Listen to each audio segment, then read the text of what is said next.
Мен баламды таштап коюп алыста иштеп жүрөм, же болбосо балдарымды сагындым, бирок үйгө бара албайм, карызым көп. Качан акча топтоп гана бүткөндө барам, же болбосо үйгө акча чогултуп барам, же машина алганга акча чогултуп, же болбосо кандайдыр бир бизнести баштап алып гана үйүмө кайтам деген алыста иштеп жүргөн айымдар, мырзалар мага абдан көп кайрылышат. Бирок Кыргызстандан деле чет өлкөдө иштеген акчаларды тапса болот.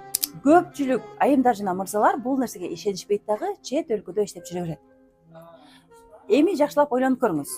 Сиз дагы азыр балдарыңызды калтырып алыста иштеп жүрөсүз. Ошондой эле сиздин дагы балдарыңыз кийин ошентип алыста иштеп калышын каалайсызбы? Менимче андай нерсени каалабасаңыз керек.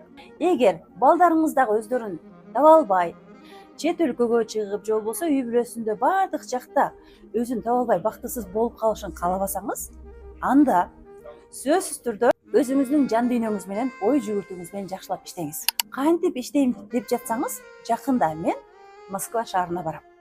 19-20 июлда буюрса Москвадан жолугабыз. Мен Москвадамын деп туруп номериңизди калтырып койсоңуз, менин менеджер кыздарым сизди жолугууга каттап коет. Көрүшкөнчө.